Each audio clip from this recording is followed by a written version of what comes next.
So hello and welcome to my channel. मैं हूं आपकी इंग्लिश मेंटोर साइमा और आज हम एक नया टॉपिक डिस्कस करने वाले हैं अपने इंग्लिश चैनल पे, जो कि है वोकैबलरी के ऊपर। ये बहुत इंपॉर्टेंट है स्टूडेंट्स के लिए जो स्कूल गोवर्स हैं, ठीक है, या स्पोकन इंग्लिश की प्रैक्टिस कर रहे हैं, या फिर जो भी कैंडिडेट्स हमारे गवर्नमेंट या कॉम्पिटिटिव एग्जाम्स की तैयारी कर रहे हैं, उनके लिए बहुत इंपॉर्टेंट टॉपिक है। वाई? क्योंकि इस पर डिफरेंट टाइप्स ऑफ क्वेश्चंस आते हैं और ट्रिकी क्वेश्चंस होते हैं, जो कि मैं आज इस वीडियो में डिस्कस करूंगी रूट वर्ड्स पढ़ाने के बाद उन्हीं वर्ड्स पे, ताकि आपको आइडिया भी हो जाएगा किस तरह से क्वेश्चंस आएंगे और आपका रिवीजन भी हो जाएगा। तो चलिए शुरू करते हैं। फर्स्ट रूट वर्ड, जैसे कि आप देख सकते हैं स्क्रीन पे, वो है हाइपर। हाइपर, ठीक है, रूट वर्ड है। ओरिजिन देखेंगे, क्योंकि ओरिजिन पे या कहाँ से इवॉल्व हुआ है, एटिमोलॉजी पे भी क्वेश्चंस आते हैं। सो इसलिए ये ओरिजिन है इसका ग्रीक, ग्रीक लैंग्वेज से ओरिजिन है इसका, ठीक है। रूट मीनिंग क्या है इसका? ओवर या टू मच, बहुत ज़्यादा। हिंदी में क्या बोलेंगे? अत्यधिक या ज़रूरत से ज़्यादा, बहुत ज़्यादा, ठीक है। रूट मीनिंग याद रखेंगे इसका, ओवर या टू मच, ओवर या टू मच, ठीक है। जल्दी से 5 वर्ड्स देखेंगे इससे जो बन रहे हैं। Hyper active, hyper tension, hyper sensitivity, hyper market, hyper loop, ठीक है। यहाँ मैंने हिंदी में भी इनके मीनिंग्स दे दिए हैं। अगर आपको कोई वर्ड समझ में नहीं आता है तो आप जो है पढ़ सकते हैं, रीड आउट कर सकते हैं। और एक बार और मैं आपको पढ़ के बता देती हूँ। वैसे हिंदी में सिर्फ इतना है कि आपको हर वर्ड का मतलब पता होना चाहिए, क्योंकि एक जैसे लगते हैं, ठीक है, वरना आपको इंग्लिश में ही ये आपको याद रखने हैं, समझने हैं। हाइपर एक्टिव, अत्यधिक सक्रिय। हाइपर टेंशन, उच्च रक्तचाप। हाइपर सेंसिटिविटी, बहुत संवेदनशील। हाइपर मार्केट, बहुत बड़ा बाजार। हाइपर लूप, तेज परिवहन प्रणाली, ठीक है। बेसिकली आपको इंग्लिश वाले वर्ड्स याद रखने हैं, क्योंकि ये वर्ड्स रूट वर्ड हाइपर से फॉर्म हुए हैं, ठीक है। अब सिनोनिम्स देखते हैं। एंटोनिम्स हैं, आगे होमोनिम्स हैं, होमोग्राफ्स हैं और होमोफोन्स हैं। अगर आपको ये नहीं पता कि ये सब क्या होते हैं, सो इससे पहले मैंने आपको एक बहुत अच्छी वीडियो इसी टॉपिक पे दी है, जिसमें मैंने vocabulary, root words, context, synonyms, antonyms, homonyms, homographs, homophones, सब कुछ मैंने इन डिटेल आप लोगों के साथ डिस्कस किया था, उस वीडियो में किया हुआ है। अगर आपको नहीं पता या आपको डाउट है या आप बेसिक्स जानना चाहते हैं, समझना चाहते हैं इस वीडियो को समझने के लिए, वोकैबलरी को समझने के लिए, तो प्लीज़ आप जाके वो वीडियो ज़रूर देखें।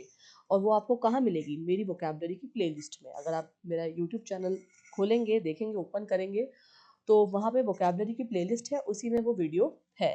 वो आपको बहुत इजीली मिल जाएगी। मास्टर क्लास थी जिसमें मैंने सारी चीज़ें आपको समझा दी हैं।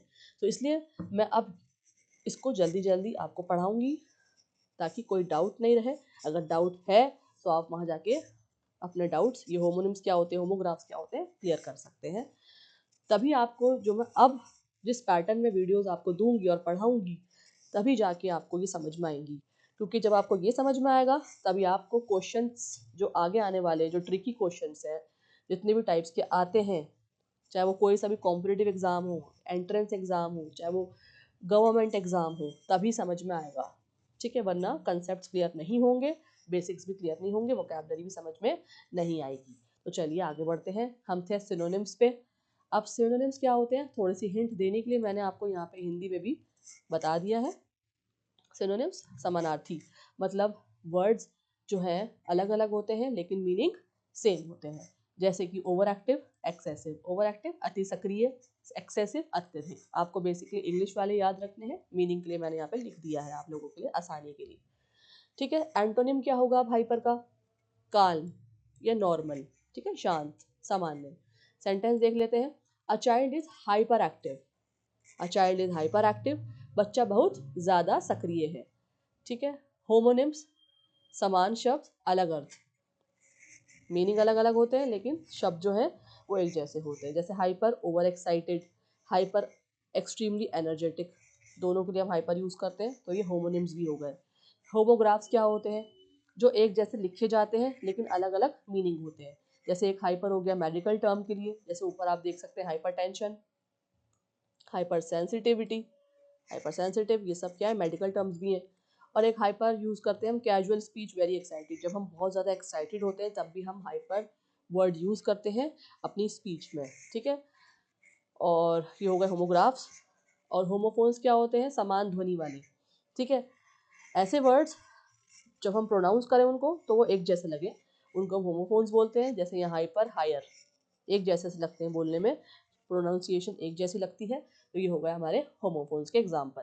तो आपको ये सारी चीज़ें याद रखनी है एक रूट वर्ड की। क्यों? क्योंकि किसी पे भी क्वेश्चन आ सकता है और आप वो जब ही सॉल्व कर पाएंगे जब भी आपको आसान लगेगी वोकैबुलरी, जब आपको कंसेप्ट्स क्लियर होंगे, आपको बेसिक्स आते होंगे।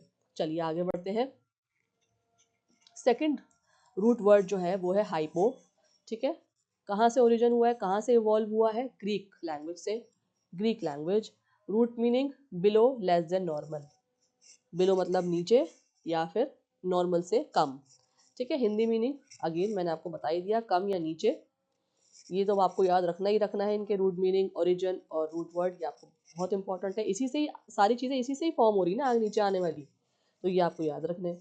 उसके बाद 5 वर्ड्स कौन से फॉर्म हो सकते हैं रूट से, रूट वर्ड हाइपो से, हिपोक्राइट, हाइपोथर्मिया, हाइपोग्लिकेमिया, हाइपोटेंशन, हाइपोथेसिस या हिपोथेसिस, ये भी सही है, दोनों ही सही है कहने में। जल्दी से आप चाहें तो इनके हिंदी में भी मीनिंग्स पढ़ सकते हैं, वो मैंने यहाँ पे आप लोगों को लिख दिया है।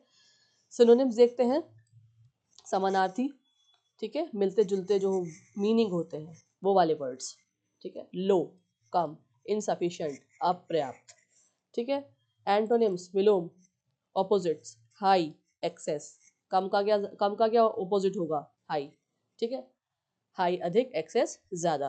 तो एंटोनिम्स भी आपको याद रखते हैं। सेंटेंस देख लेते हैं एग्जांपल के लिए। Hypothesis is tested in science, विज्ञान में परिकल्पना की जांच की जाती है, ठीक है। अब चलिए होमोनिम देखते हैं, मतलब जिनके जो शब्द हैं वो भी सेम हो, ठीक है। होमोनिम्स में क्या होता है, जो शब्द होते हैं, जो वर्ड्स होते हैं वो सेम होते हैं लेकिन मतलब अलग अलग होते हैं। जैसे हाइपो हम यूज़ करते हैं मेडिकल कंडीशन के लिए भी, जैसे हाइपोग्लिकेमिया, अब यूज़ करा हमने हाइपोथर्मिया, ठीक है।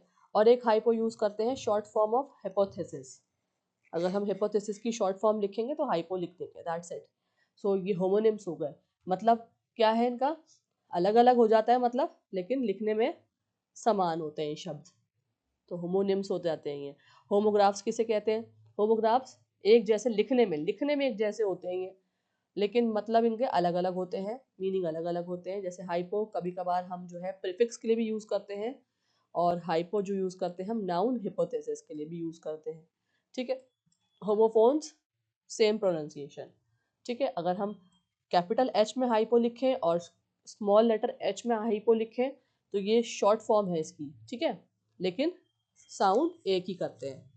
सो देख सकते हैं आप, होमोफोन्स देख सकते हैं, हाइपो हाइपो बोलने में एक जैसे हैं, सेम साउंड, लेकिन लिखने में अलग अलग है। वो कैपिटल एच से लिखा जाता है, ये स्मॉल एच से लिखा जाता है। तो इसलिए ये आपको याद रखने हैं और इन डेप्थ नॉलेज आपको हर रूट वर्ड की होनी चाहिए। चलिए आगे बढ़ते हैं। Fourth root word is auto. Auto, origin देखते हैं इस वर्ड का, ग्रीक, कहाँ से ओरिजिन हुआ है इसका, ग्रीक से, ग्रीक लैंग्वेज से। रूट मीनिंग सेल्फ या बाय इटसेल्फ, सेल्फ या बाय इटसेल्फ, हिंदी में स्वयं या अपने आप, स्वयं या अपने आप, ठीक है। चलिए 5 वर्ड्स देखते हैं जो फॉर्म हो रहे हैं इससे, ऑटो से। New words, automatic, autobiography, autonomous, auto pilot, automobile, ये 5 वर्ड्स हैं जो फॉर्म होते हैं ऑटो से, ठीक है। मीनिंग्स आप यहाँ पे देख सकते हैं हिंदी में इनके। सिनोनिम देखते हैं जल्दी से, मतलब जिनके मीनिंग सेम होते हैं, वर्ड्स अलग अलग हो जाते हैं। तो सिनोनिम क्या होगा ऑटो का, सेल्फ ड्रिवन, स्वयं संचालित, इंडिपेंडेंट, स्वतंत्र, ये दो जो है सिनोनिम्स हो गए ऑटो के। अब ऑपोजिट्स देखते हैं, एंटोनिम्स देखते हैं। मैनुअल, हस्तचालित, ठीक है। डिपेंडेंट, आश्रित, ये ऑपोजिट्स हो गए ऑटो के, ठीक है। सेंटेंस देखते हैं, for example this machine works automatically, ये मशीन अपने आप काम करती है। अब देखेंगे होमोनिम्स, एक जैसे शब्द होंगे, मतलब अलग अलग होंगे। ठीक है, ऑटो ऑटो, एक ऑटो होता है व्हीकल के लिए हम यूज करते हैं, ऑटोमोबाइल जैसे। ठीक है, व्हीकल के लिए यूज करते हैं, और एक ऑटो यूज करते हैं हम सेल्फ के लिए। अब होमोग्राफ्स लिखने में एक जैसे, ऑटो ऑटो, लिखावट वही रहती है, लिखा हुआ भी है मैंने यहाँ हिंदी में, अगर आप पढ़ना चाहें वो भी समझ सकते हैं पढ़ के। लिखावट मतलब लिखने में एक जैसे होते हैं लेकिन अलग अलग मीनिंग्स होते हैं उनके। ठीक है, जैसे ऑटो प्रीफिक्स के लिए भी यूज करते हैं हम कई जगह पे, और auto short form of automobile, automobile की शॉर्ट फॉर्म के लिए भी हम ऑटो यूज करते हैं। होमोफोन्स, एक जैसे बोलने वाले शब्द, बोले जाने वाले शब्द। ठीक है, ऑटो ऑटो, सेम साउंड आ रहा है, जैसे AUTO ऑटो, और OTTO auto, same sound, these are homophones. So आपको याद रखने हैं ऑटो के। ठीक है, चलिए आगे बढ़ते हैं। Fifth root word is giga.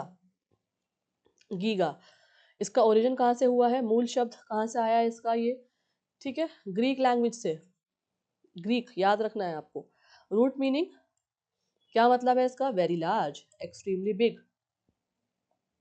Hindi में बहुत बड़ा या विशाल। चलिए 5 वर्ड्स जो फॉर्म होते हैं गीगा से, न्यू वर्ड्स देखते हैं। Gigantic, gigabyte, gigawatt, gigahertz, giga store. ठीक है, अब फर्स्ट वर्ड जो है ना ये, इसको गीगांटिक नहीं बोलना आप लोगों को, जाइजेंटिक बोलने में भी फ़र्क होता है, इसलिए आप वोकैबलरी के साथ साथ प्रोनंसिएशन पे भी ध्यान दीजिए। ठीक है, इनके हिंदी में मीनिंग्स यहाँ पे मौजूद हैं आप लोगों के लिए, आप रीड आउट कर सकते हैं, समझ सकते हैं, लेकिन इंग्लिश में आपको याद रखने हैं। चलिए सिनोनिम्स देखते हैं। Huge, massive. ठीक है, सिनोनिम्स जो होते हैं गीगा के क्या हो सकते हैं, सेम वर्ड्स, ह्यूज विशाल, मैसिव अत्यधिक बड़ा। ठीक है, और एंटोनिम्स देखते हैं, विलोम्स देखते हैं, ऑपोजिट्स। स्मॉल, छोटा, टाइनी, बहुत छोटा। ठीक है, ये ऑपोजिट हो गए गीगा के। चलिए सेंटेंस देखते हैं ताकि एग्जाम्पल के थ्रू भी आपको समझ में आ जाए।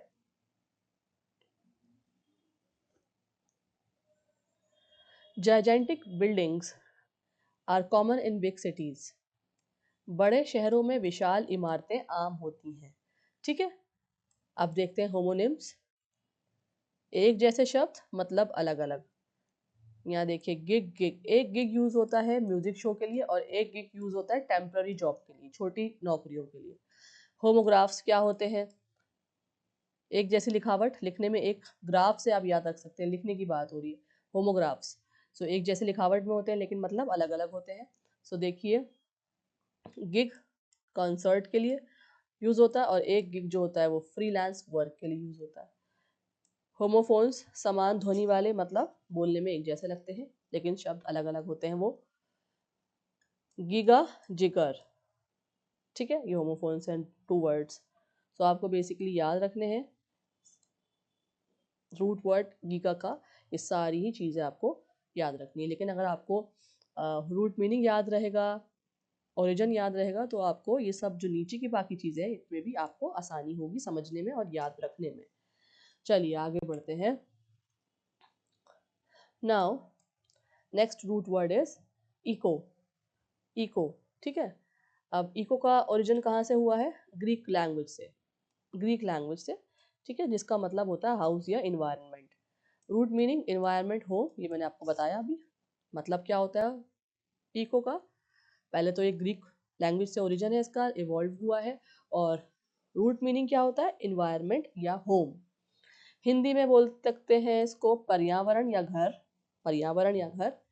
5 वर्ड जल्दी से देखते हैं क्या फॉर्म कर सकते हैं हम इको से। Ecology, ecology, economy, ecosystem, eco tourism and eco label. ठीक है, ये these are the 5 words. Hindi में आप यहाँ पे इनके मतलब देख सकते हैं। उसके बाद सिनोनिम्स देखते हैं इनके, समानार्थी। एनवायरनमेंट, पर्यावरण। नेचर, प्रकृति। ठीक है, समानार्थी हो गए, सिनोनिम्स हो गए। एंटोनिम्स देखते हैं, विलोम देखते हैं, ऑपोजिट जल्दी से। पॉल्यूशन, प्रदूषण। डिस्ट्रक्शन, विनाश। ठीक है, these are the opposites of eco. Example sentence, ecology studies the environment. पारिस्थितिकी पर्यावरण का अध्ययन करती है। ठीक है। होमोनिम्स देखते हैं, समान शब्द लेकिन मतलब अलग अलग होते हैं। इको, इको देखिए ये स्पेलिंग में अलग है। इको इकोलॉजी, और ये वाला इको साउंड रेपिटेशन। स्पेलिंग देखिए दोनों इको की, यहाँ पे है ECO, यहाँ पे ECHO। ठीक है। होमोग्राफ्स, लिखने में एक जैसे मतलब अलग अलग, ये दोनों एक जैसे हैं लिखने में, लेकिन एक का मतलब होता है इकोलॉजी, एक का मतलब होता है इकोनॉमी। ठीक है। होमोफोन्स, एक जैसे बोले जाने वाले शब्द। इको, इको जैसे मैंने अभी आपको ऊपर एग्जांपल दिया, ये वाला इको जो है अगेन ये इन्वायरमेंट होम की बात हो रही है यहाँ पे, और ये वाला जो इको है ECHO, इको प्रतिध्वनि मतलब साउंड की बात हो रही है। ठीक है। साउंड रेपिटेशन की बात हो रही है। सो यहाँ पे आपको जो वर्ड है इको, उसका मैंने यहाँ पे आपको सब कुछ बता दिया है, क्लियर कर दिया है। आपको ये याद रखना है, और साथ ही साथ आपको ये वाले वर्ड्स भी याद रखने हैं जो न्यू वर्ड्स फॉर्म होते हैं हर रूट वर्ड से। तो चलिए, ये थे आज के रूट वर्ड्स। ठीक है। इसी पैटर्न में हम चलेंगे, मैं आपको इसी पैटर्न में वीडियोस दिया करूंगी, ताकि रूट वर्ड के साथ साथ अब जो क्वेश्चंस आएंगे इन पे, इन्हीं रूट वर्ड से, बहुत इंपॉर्टेंट है। तो क्वेश्चंस हैं अच्छे खासे, बहुत सारे क्वेश्चंस अभी हम डिस्कस करेंगे इन्हीं रूट वर्ड्स पे, और देखेंगे कि कैसे आपको आंसर करना है और किस तरह के क्वेश्चंस आते थे और आएंगे। कुछ नया पैटर्न भी है, कुछ जैसे पहले ही आता था वैसे ही है, लेकिन आपको पता होना चाहिए। तो चलिए, सबसे पहले आता है मैच द फॉलोइंग। इस तरह से आपको मैच द फॉलोइंग दे देंगे, मैच करिए कॉलम 1 को कॉलम 2 से। लेकिन पहले हम देख लेते हैं क्वेश्चन क्या है। जैसे यहाँ कॉलम 1 में दे रखा है आपको हाइपोग्लाइकेमिया, इकोलॉजी, हाइपर एक्टिव, और सेकंड कॉलम में दे रखे हैं आपको environment, excessive activity, low blood sugar. ठीक है। Low blood sugar. ठीक है। ये क्या है, इनके मीनिंग्स दे दिए आपको, न्यू वर्ड्स के मीनिंग दे दिए, आपको मैच करना है। ठीक है। तो आपको पता होना चाहिए हाइपोग्लाइकेमिया, लो ब्लड शुगर। ठीक है। और इकोलॉजी, एनवायरनमेंट, एनवायरनमेंट या home, hyper active, excessive activity.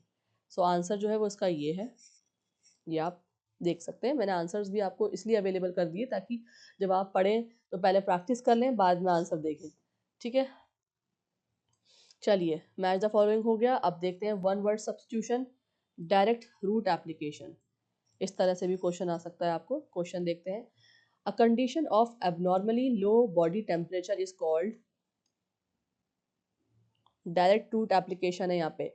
ठीक है। डायरेक्टली पूछा जा रहा है आपसे, डेफिनेशन दे दी एक न्यू वर्ड की। A condition of abnormally low body temperature is called, ऐसी कंडीशन जिसमें बॉडी टेम्परेचर लो हो जाता है, ये एबनॉर्मली लो हो जाता है, बहुत ज़्यादा मतलब लो से नीचे आ जाता है, एबनॉर्मली लो हो जाता है, क्या बोलते हैं उसको, हाइपोथर्मिया। ये हमने पढ़ा था अभी, हाइपो वाले वर्ड्स जो हमने देखे थे, हाइपोथर्मिया। अब जब आपको पता होगा कि हाइपो का मतलब क्या होता है, लेस देन नॉर्मल या नीचे की तरफ लेस, तो आप जो है इजीली ये वाले क्वेश्चन का आंसर दे पाएंगे।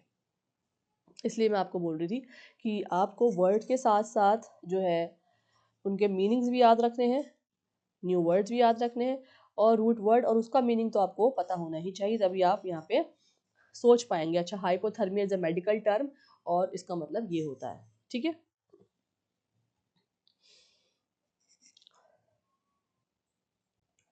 चलिए, next question, identifying incorrect pairs. Identifying incorrect pairs, which pair is incorrect. Pairs दे दिए आपको ऑप्शंस में, और आपको बताना है कौन सा पेयर जो है वो गलत है। Hypo low, hyper excessive, eco self, giga very large.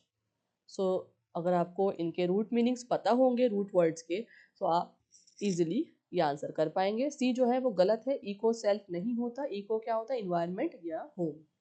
ठीक है। Fourth question, word formation, reasoning plus English, reasoning भी आएगी आपकी। Word formation, which word means self written life story. कौन से वर्ड का मतलब होता है सेल्फ रिटन लाइफ स्टोरी, खुद की कहानी लिखी गई, उस वर्ड को क्या कहते हैं। खुद कहानी लिखना, अपनी लाइफ स्टोरी लिखने को कौन सा वर्ड बोलते हैं। सी, ऑटोबायोग्राफी। ये मैंने आपको वर्ड्स जब कराए थे उसके साथ साथ हिंदी में मैंने उनके मीनिंग्स आपको पढ़ा दिए हैं, बताए हैं अभी। सो ऑटोबायोग्राफी का मतलब होता है self written life story. C is the right answer. अब आता है आपका मीनिंग थ्रू एटिमोलॉजी। एटिमोलॉजी मैंने आपको बताया था कि ओरिजिन, एटिमोलॉजी का मतलब क्या होता है, ओरिजिन। यहाँ देख सकते हैं, मैंने आपको हिंट भी दी है साथ साथ। Origin, where a word first appeared, कहाँ से एवोल्यूशन हुआ है उस वर्ड का, ठीक है, कहाँ से वो बना है वर्ड, ठीक है, कौन सी लैंग्वेज से आया है। तो एवोल्यूशन का मतलब क्या होता है, how it's formed, sound, spell out and meaning have change, कैसे वो बना, कैसे उसकी साउंड प्रोनाउंस किया गया, उसकी स्पेलिंग लिखी गई, ठीक है, एवोल्यूशन हुआ उस वर्ड का। सो एटिमोलॉजी का मतलब ये होता है, फाइनली आप यहाँ से देख सकते हैं। सो यहाँ पे पूछा गया है meaning through etymology. The word gigantic literally means, ठीक है, जाइजेंटिक का मतलब पूछ लिया क्या होता है, तो आपको उसका मीनिंग पता होना चाहिए। क्या है उसका मतलब, C, very large, very large, C is the right answer, ठीक है। लिटरली मीन्स क्या है जाइजेंटिक का, तो वेरी लार्ज। ये अभी हमने पढ़ा है। डायरेक्ट रूट बेस्ड एमसीक्यू या पीवाईक्यू कह सकते हैं, इस तरह से प्रीवियस ईयर क्वेश्चन भी आए हैं। सो क्या है, डायरेक्ट रूट बेस्ड है ये। विच रूट मीन्स बिलो या लेस देन नॉर्मल, कौन से रूट का मतलब होता है बिलो, नीचे, या नॉर्मल से नीचे, वो है आपका हाइपो। हाइपो, आपसे इस तरह से रूट वर्ड भी पूछ सकते हैं, ठीक है। Next question, one word substitution MCQ form में, ठीक है। Study of environment is called, study of environment किसे बोलते हैं, इकोलॉजी। अभी हमने पढ़ा है ये भी, इस तरह से आपसे पूछा जा सकता है। Word usage and contextual MCQ, ठीक है, वर्ड यूजेज और कॉन्टेक्चुअल एमसीक्यूज। कंटेक्स्ट क्या होता है अगर नहीं पता, अगेन अगर आपको नहीं पता है कंटेक्स्ट क्या होता है, आप जाके मेरी पहले वाली वीडियो देख सकते हैं, वहाँ पे मैंने कंटेक्स्ट एक्सप्लेन किया है, व्हाट इज कंटेक्स्ट। तो आपको यहाँ पे करेक्ट वर्ड यूज करना है सेंटेंस को पढ़ के, ठीक है। The child was diagnosed with dash disorder due to excessive activity, ठीक है। तो यहाँ पे 4 ऑप्शंस आर गिवन, आपको सही ऑप्शन चूज करना है। सेंटेंस समझ लीजिए पहले, चाइल्ड को डायग्नोज किया गया या चाइल्ड का डायग्नोज पता करा गया with dash disorder due to excessive activity, ठीक है। चाइल्ड जो है वो डायग्नोज्ड है किससे, एक डिसऑर्डर है उसे, ड्यू टू एक्सेसिव एक्टिविटी की वजह से, किस वजह से, ज़्यादा एक्टिव होने की वजह से। अब वो डिसऑर्डर हमें पता करना है, वो है hyper active. Hyper active, hyper का मतलब, ठीक है, मैंने आपको पढ़ाया था अभी, तो हाइपर एक्टिव, ठीक है। This is also medical term, hyper active disorder है उस बच्चे को, तो इसलिए वो हाइपर, उसे एक्टिविटी की प्रॉब्लम है। चलिए 9th क्वेश्चन देखते हैं, odd one out pair formation. आपको इसमें से ऑड वन आउट करना है, ठीक है। Identify the odd one out, hypothermia, hypotension, hypertension, hypoglycaemia, ठीक है। आपको देखना है कि इसमें से ऑड वन कौन सा है। तो आप देखेंगे सी वाला जो है हाइपरटेंशन, वो ऑड वन आउट है क्योंकि हाइपर यूज हुआ है, हाइपर यूज हुआ है। हाइपोथर्मिया, हाइपोटेंशन, हाइपोग्लाइकेमिया वो सब हाइपो से बने हैं, लेकिन हाइपरटेंशन हाइपर वर्ड से बना है, तो C is the odd one out, C जो है वो ऑड है। चलिए 10th क्वेश्चन देखते हैं, synonyms and antonyms. Synonym and antonyms, देखिए यहाँ पे इस तरह से आपसे सिनोनिम्स एंटोनिम्स भी पूछे जा सकते हैं। Select the antonym of hyper, hyper का एंटोनिम सिलेक्ट करिए। हाइपर का एंटोनिम क्या है, हाइपो, ठीक है, हाइपो, सी सी आंसर है इसका। और एंटोनिम आप कैसे पता लगाएंगे, एंटोनिम क्या होता है, ऑपोजिट। जब आपको पता होगा कि एंटोनिम होते क्या हैं, और आपको ये भी पता होगा कि हाइपर का मतलब क्या होता है। सो हाइपर का मतलब मैंने आपको बताया था, एक्सेसिव, अत्यधिक, ठीक है, ज़्यादा, ज़रूरत से ज़्यादा, और हाइपो कम। सो इसलिए हाइपो इसका ऑपोजिट है। चलिए आगे बढ़ते हैं, वर्ड एनालॉजी रीजनिंग। एनालॉजी क्या होती है ये भी समझ लीजिए, यहाँ पे मैंने बताया आपको, देख सकते हैं आप। An analogy is a comparison between two different things to explain a concept by highlighting their similarities, ठीक है। एनालॉजी क्या होता है, कंपेयर करते हैं दो डिफरेंट चीज़ों को ताकि हम एक्सप्लेन कर सकें उनके कंसेप्ट को, ठीक है। To explain the concept by highlighting their similarities, क्या हाईलाइट करते हैं, सिमिलैरिटीज को, ठीक है। सो बेसिकली आप ये समझ लीजिए अभी, हालांकि मैं इन टॉपिक्स पे एनालॉजी आई जैसे अभी, और पीछे भी एटमोलॉजी है, ये सब वर्ड्स जो है, ये सब टर्म्स है इंग्लिश की, इनको इनके ऊपर भी मैं वीडियोस बनाऊंगी, एक्सप्लेन करूंगी इन डिटेल। लेकिन अभी के लिए क्वेश्चन ऐसा है तो मैंने आपको हिंट दे दी है। तो एनालॉजी क्या होता है? बेसिकली अ comparison between two different things, ताकि हम कंसेप्ट को समझ सकें, हाईलाइट कर सकें, सिमिलैरिटीज निकाल सकें। ठीक है, अब जैसे वर्ड एनालॉजी दे दी है आपको, जैसे हाइपो का लो कर दिया, हाइपो का मतलब लो, हाइपो का मतलब, हाइपर रूट वर्ड का मतलब क्या होता है? रूट मीनिंग क्या है? लो। और हाइपर का मतलब क्या होगा फिर? एक्सेस, ज़्यादा। तो इस तरह से आपको यहाँ पे फिर द ब्लैंक्स दे दिया है, ऑप्शन दे दिए, आपको करेक्ट आंसर चूज करना है। लेकिन आपको कब पता होगा? जब आपको रूट वर्ड रूट मीनिंग दोनों आते होंगे। Prefix identification. प्रीफिक्स, प्रीफिक्स पता है आपको क्या होता है? प्रीफिक्स और सफिक्स, रूट वर्ड के आगे जो वर्ड्स आते हैं, आगे आने वाले प्रीफिक्स, पीछे आने वाले सफिक्स, पीछे आने वाले सफिक्स, आगे आने वाले प्रीफिक्स। अब यहाँ बोला है प्रीफिक्स आइडेंटिफाई करिए। Which word contains a prefix meaning self. ठीक है, कौन सा वर्ड ऐसा है इनमें से जिसका प्रीफिक्स का मतलब होता है सेल्फ, मतलब आगे आने वाला वर्ड का मतलब सेल्फ होता है, वो वाला वर्ड चूज करिए। कौन कौन से वर्ड्स देखिए, ecology, automatic, hypotension, gigantic. Automatic, auto, self, स्वम। इसलिए मैंने आपको आज 5 वर्ड्स कराए हैं और ये क्वेश्चंस कराए हैं, ताकि आपको समझ में भी आए और याद करने में भी आपको आसानी हो। स्पेलिंग एंड वर्ड फॉर्मेशन, इस तरह से भी क्वेश्चंस आते हैं। Choose the correctly spelled word. Correctly जो हम बोलते हैं वर्ड, वो वाला वर्ड चूज करना है, कौन सा है? हाइपोथर्मिया। अब आप कैसे चूज करेंगे, कैसे चूज करेंगे, कैसे पता लगेगा? वो जब भी पता लगेगा जब जो मैंने आपको इस वीडियो में न्यू वर्ड्स दिए थे हर रूट वर्ड के, वो आप ध्यान से देखेंगे, देख कर याद करेंगे स्पेलिंग वाइज, क्योंकि स्पेलिंग्स भी पूछी जा सकती हैं। ठीक है, तो देखिए यहाँ पे स्पेलिंग्स ध्यान से देखिए। हाइपोथर्मिया गलत स्पेलिंग है, THAR नहीं होता। ठीक है, सी देखिए, हाइपोथर्मिया, ये MEA नहीं होता। डी हाइपोथॉर्मिया, THOR नहीं होता, गलत है ये भी। कौन सी स्पेलिंग सही है? B option, hypothermia, this is the right spelling. तो आपको स्पेलिंग्स भी अच्छे से देखनी है, ये नहीं बस आपने वर्ड्स देख लिए ये वाले वर्ड्स फॉर्म होते हैं, नहीं, आपको उसकी स्पेलिंग भी आनी चाहिए, स्पेलिंग भी आपसे पूछ लेते हैं। चलिए नेक्स्ट क्वेश्चन, होमोनिम्स। ठीक है, होमोनिम्स, होमोग्राफ्स, होमोफोन्स, इस पे भी क्वेश्चन आता है। Hypo can be used as, अब होमोनिम्स जब भी आपको पता होगा, जब आप कंसेप्ट क्लियर होंगे आपके। अब हाइपो पूछा गया है, हाइपो जो है वो कैसे यूज किया जाता है बताएं आप। अब होमोनिम्स क्या होते हैं पता है आपको?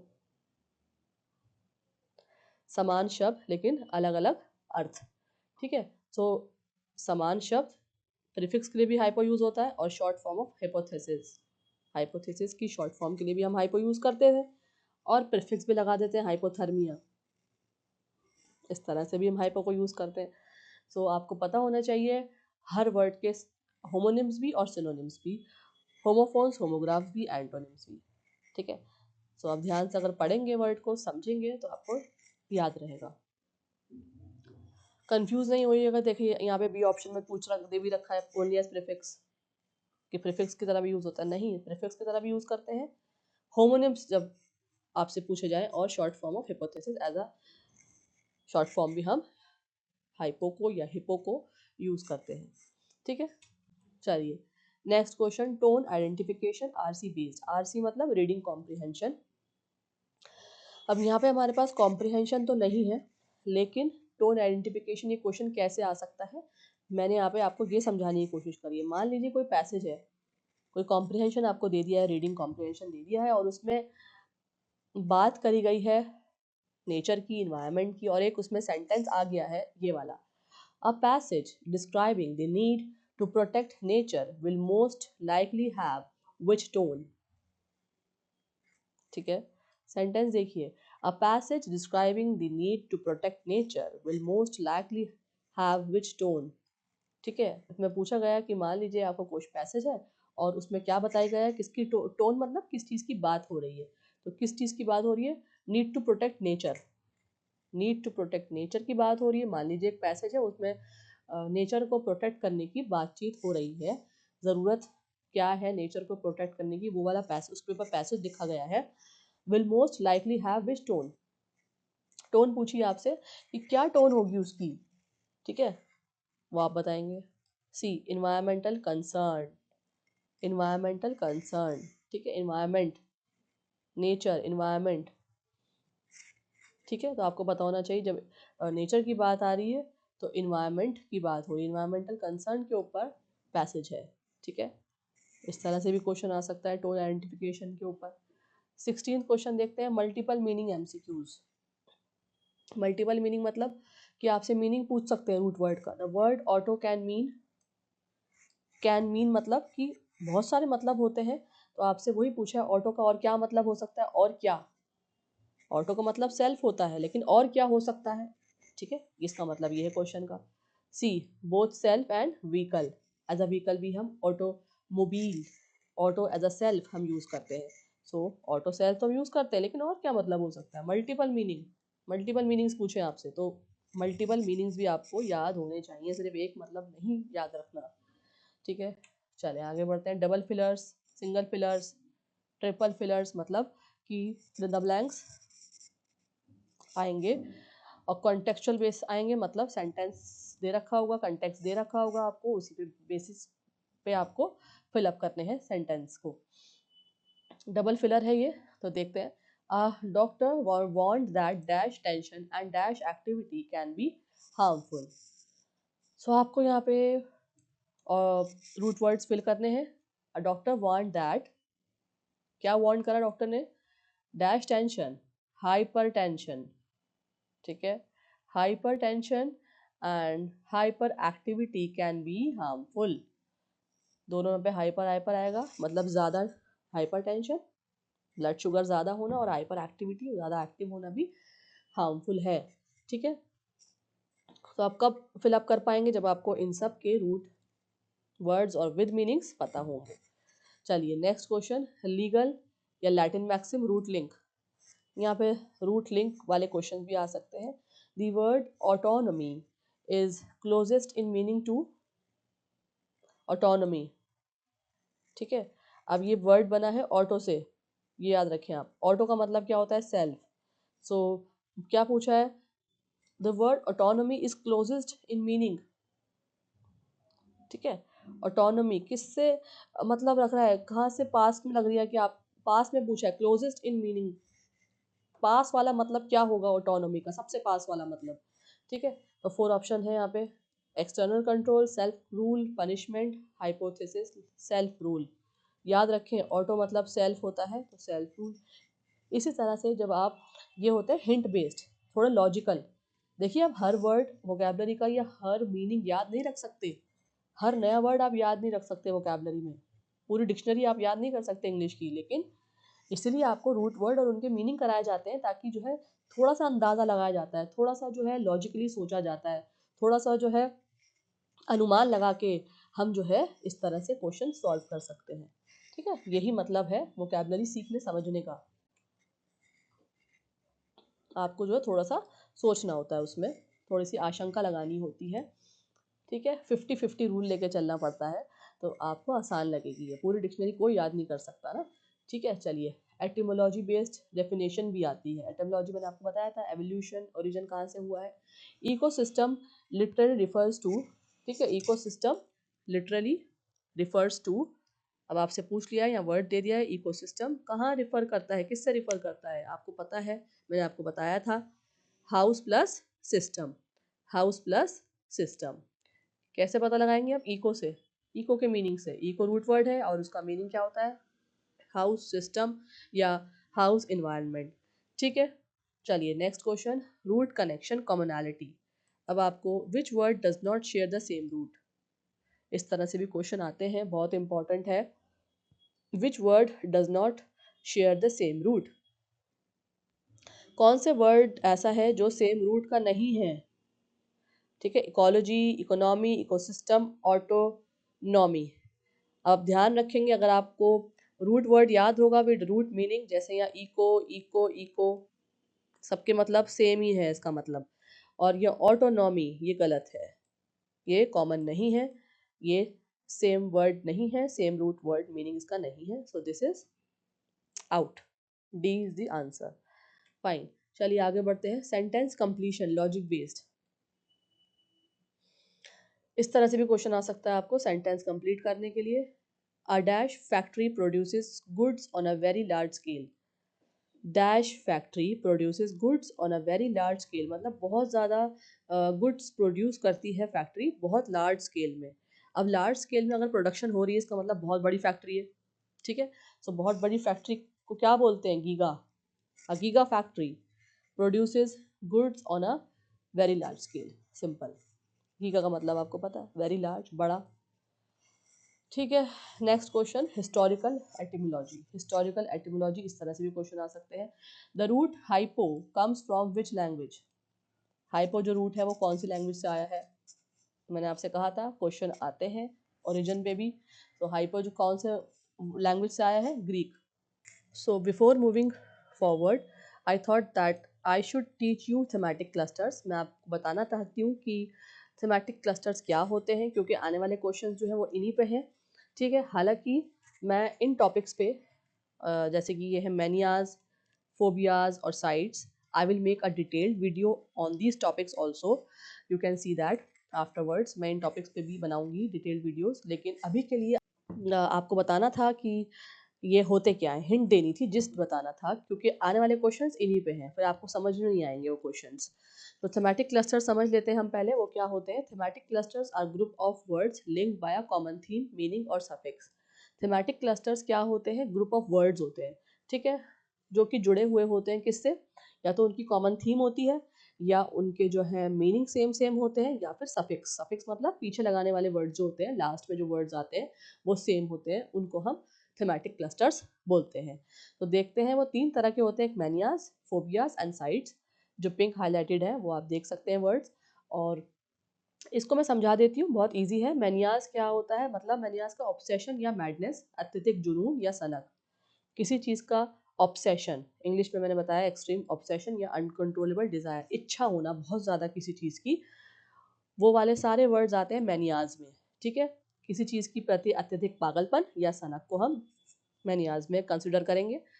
जैसे कि ही हैज़ बिब्लियोमैनिया, उसे किताबों का पागलपन है, ठीक है। किताबों का पागलपन मतलब किताबों को पढ़ना, खरीदना, समझना। बहुत सारे किसी के पास किताबों का कलेक्शन होता है, बुक्स कलेक्ट कलेक्ट करके रखते हैं बहुत सारे लोग, तो क्या बोलेंगे उसको? बिब्लियोमैनिया, ठीक है। ये एक एग्जाम्पल है, मैं आपको जब इन डिटेल वीडियोस बनाऊंगी बहुत सारे एग्जाम्पल्स के साथ समझा दूंगी, आपको आसानी से समझ में आ जाएगा। नेक्स्ट है फोबियाज। फोबियाज का मतलब क्या होता है? डर, भय, फियर। अब जितने भी फोबियाज वाले वर्ड हैं उनका मतलब फियर से जुड़ता है, ठीक है। जैसे इंग्लिश में क्या मतलब हो सकता है? इरेशनल और एक्सट्रीम फियर, हद से ज़्यादा डर, किसी चीज़ का असामान्य अत्यधिक डर, बहुत ज़्यादा डरते हैं ना कुछ लोग, ऊंचाई से डरते हैं, इस तरह से कुछ लोग स्विमिंग से डरते हैं, पानी से डरते हैं, तो इससे fear of something. She suffers from acrophobia, उसे ऊंचाई से डर लगता है। एक्रोफोबिया मतलब ऊंचाई से डरना। जितने भी फोबियाज वाले वर्ड होंगे वो सारे फियर से मिलते मतलब होगा उनका, ठीक है। साइड्स, अब साइड्स को मतलब क्या होता है? किलिंग या डेथ, हत्या या मृत्यु, ठीक है। अब जितने भी साइड्स वाले वर्ड्स होंगे उनका क्या मतलब होगा, किससे जुड़ते होंगे, क्या थीम होगी उनकी? किलिंग या डेथ, ठीक है। इंग्लिश में देखिए, एक्ट ऑफ किलिंग और causing death, act of killing और कॉजिंग डेथ। हिंदी में हत्या करना या मृत्यु का कारण बनना, ठीक है, हत्या करना या मृत्यु का कारण बनना, ये सब साइड्स वाले वर्ड्स में आएगा। एग्जाम्पल देखते हैं, जेनोसाइड, होमिसाइड, ये वाले एग्जाम्पल्स होते हैं ना, तो यहाँ जेनोसाइड का एग्जाम्पल दिया मैंने।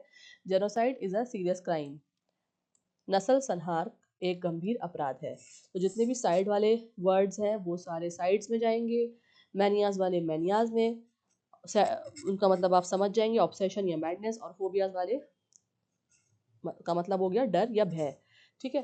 तो ये थेमेटिक क्लस्टर्स होते हैं इंग्लिश में। यहाँ पे मैंने थोड़ा सा आपको बस बताया है, हिंट दी है, एक्सप्लेन मैं दूसरी वीडियोस में आपको करूँगी, वो भी आप देख सकते हैं। यहाँ पे मैंने छोटा सा आपको और एग्जाम पॉइंट ऑफ व्यू से, ताकि आपको याद रहे, यहाँ पे लिख दिया है। मैनिया, मैड लव या ऑब्सेशन, साइड, किल या डेथ, फोबिया, फियर, इस तरह से अब याद रखेंगे इनको। अब देखते हैं नेक्स्ट क्वेश्चन। तो चलिए नेक्स्ट क्वेश्चन जो था वो ये है आपका, the following words belong to a common thematic cluster except one, identify the odd one. ठीक है, आपको जो है ये वर्ड्स दे दिए हैं, ये वर्ड्स वही हैं जो मैंने अभी पढ़ाए थे आपको वोकैबुलरी, अभी जो 5 वर्ड्स आपको सिखाए थे रूट वर्ड्स, ये उन्हीं पे ही क्वेश्चन है, इसलिए मैंने पहले आपको थेमेटिक क्लस्टर समझा दिए। अब आपको क्या करना है इस क्वेश्चन में, the following words belong to a thematic cluster, thematic cluster से ये वर्ड्स हैं और एक नहीं है इसमें, वो आपको सर्च आउट करना है, ऑप्शन टिक करना है, बताना है। देखते हैं, हाइपोग्लिकेमिया, हाइपोथर्मिया, हाइपोटेंशन, हाइपरटेंशन, डी वाला नहीं है, हाइपरटेंशन जो है वो नहीं है, ठीक है, और हाइपोग्लिकेमिया, हाइपोथर्मिया और हाइपरटेंशन ये जो है सारे थेमेटिक क्लस्टर हैं, ठीक है। अच्छा, आप यहाँ सोचेंगे क्या, तो ना तो यहाँ मैनिया आया है, ना यहाँ फोबिया आया है, ना ही यहाँ पे साइड्स आया है इन वर्ड्स में, तो ये थेमेटिक क्लस्टर्स कैसे हो गए? याद रखिएगा डेफिनेशन थेमेटिक क्लस्टर्स की, मैंने आपको बताया था इससे पहले वाली स्लाइड में कि थेमेटिक क्लस्टर्स क्या होते हैं, या तो कॉमन मीनिंग होता है उनका, या सफिक्स उनके सेम होते हैं, या फिर थीम सेम होती है, ठीक है। तो आप यहाँ देखिए इनके मीनिंग सेम है ना, हाइपो हाइपो हाइपो, तो ये भी थेमेटिक क्लस्टर्स में ही आएंगे। लेकिन हाइपर, यहाँ पे हाइपर अलग हो गया, उसका मतलब अलग हो जाता है हाइपर का, तो hyper is the odd one out, तो कंफ्यूज नहीं होइएगा। थेमेटिक क्लस्टर्स की जो है आप जो है डेफिनेशन याद रखिएगा, ये एक्सप्लेन भी किया है मैंने, जो मैंने बताया अभी आपको यहाँ पे मैंने एक्सप्लेन भी किया हुआ है, देख लीजिएगा आप। हाइपो लेस देन नॉर्मल, इसलिए सब high, less than normal A B C जो ऑप्शन है वो लेस देन नॉर्मल वाले हैं, डेफिशिएंसी की बात हो रही है, लो कंडीशन की बात हो रही है। लेकिन डी वाला ऑप्शन हाइपर जो है वो एक्सेसिव, अपोजिट हो गया एकदम से, एंटोनिम हो गया ना वो, हाइपो का एंटोनिम हाइपर, सो इसलिए ये आउट है थेमेटिक क्लस्टर्स में से, ठीक है। चलिए next question, identify the word that does not belong to the same thematic group. आपको इसमें से ऐसा वर्ड चूज करना है जो सेम थेमेटिक ग्रुप में नहीं आता। Ecology, ecosystem, eco friendly, autobiography, again D1, ठीक है, नहीं आता थेमेटिक क्लस्टर्स में, ठीक है, क्योंकि अगेन इको इको इको इन सब के मतलब अलग होता है। क्या होता है, इन्वायरमेंट या होम, हमने पढ़ा था, इन्वायरमेंट रिलेटेड वर्ड्स हैं सारे ये, और ऑटोबायोग्राफी जो है वो किससे, सेल्फ रिलेटेड, यहाँ पे मैंने एक्सप्लेन भी किया है ताकि आपको समझ में आ जाए। चलिए नेक्स्ट क्वेश्चन देख लेते हैं, which of the following sets represent a thematic cluster of excess over intensity, ठीक है। अब देखिए क्या पूछा गया है यहाँ पे कि विच ऑफ द फॉलोइंग सेट, कौन सा ऐसा सेट है इन 4 ऑप्शंस में से, 4 ऑप्शंस में से कौन सा ऐसा सेट है जो थेमेटिक क्लस्टर बता रहा है ऑफ एक्सेस और ओवर इंटेंसिटी। एक्सेस और ओवर इंटेंसिटी मतलब ज़्यादा होना या अत्यधिक होना, तो कौन सा ऐसा पेयर है वो आपको चूज करना है, ठीक है। देखिए, ए है हाइपोग्लाइकेमिया हाइपोथर्मिया, बी है हाइपर एक्टिव हाइपरटेंशन, सी है इकोलॉजी इकोनॉमी, डी है ऑटोनॉमी ऑटोमेटिक। सो बी वाला जो ऑप्शन है वो बता रहा है हमें क्या, हाइपर वाला एग्जांपल दे रहा है, हाइपर मतलब ज़्यादा, एक्सेस ज़्यादा, अत्यधिक हद से ज़्यादा। सो ओवर इंटेंसिटी या एक्सेस कहाँ शो हो रहा है, बी ऑप्शन में शो हो रहा है, तो इसलिए बी इसका आंसर है। सो थीमेटिक क्लस्टर्स जो मैंने समझाया आपको अभी, वो इसलिए ही मैंने समझाया कि आपको डेफिनेशन भी समझ में आ जाए, और उसके अंदर बहुत सारे ये मैनियाज वाले वर्ड्स भी आते हैं, फोबियाज वाले भी आते हैं, साइड्स वाले भी आते हैं, तो ये भी आपको समझ में आ जाए। और थीमेटिक क्लस्टर क्या होते हैं ये भी मैंने आपको बता दिया, जो सफिक्स सेम होंगे उनके सफिक्स सफिक्स सफिक्स इस तरह सेम होंगे, ठीक है, या फिर उनके मीनिंग सेम होंगे, ठीक है, या उनका थीम जो होगा वर्ड्स का वो सेम होगा। तो बेसिकली यहाँ पे जो हम देख पा रहे हैं मीनिंग्स पे ये क्वेश्चंस है, तो इस तरह से क्वेश्चन भी आपसे पूछे जाते हैं, आएंगे ही आएंगे। तो मैंने यहाँ पे आपको समझा दिया है, बता दिया है, और ये सारे क्वेश्चंस किस पे बेस्ड थे, जो मैंने आपको रूट वर्ड्स पहले पढ़ाए, तो वो आपको अच्छे से याद रखने हैं, समझने हैं। So now it's time to end this video, और thank you for watching this video. Subscribe करना ना भूलें चैनल को, ठीक है, बेल बटन को प्रेस करें ताकि आपको अपडेट्स मिलते रहें इंग्लिश के ऊपर अलग अलग टॉपिक्स पे, और आपको इंग्लिश सब्जेक्ट जो है वो आसान भी लगे पढ़ना और समझना, ठीक है। लाइक करें, शेयर करें अपने फ्रेंड्स के साथ, दोस्तों के साथ, और जो भी इंग्लिश को आसान तरीके से पढ़ना चाहते हैं, प्रिपरेशन कर रहे हैं एग्ज़ाम्स की, स्कूल जा रहे हैं या स्पोकन इंग्लिश सीख रहे हैं, उन सबको प्लीज़ ये वीडियो शेयर करें। मैं मिलूँगी अब आपसे नेक्स्ट वीडियो में, and thank you for watching again.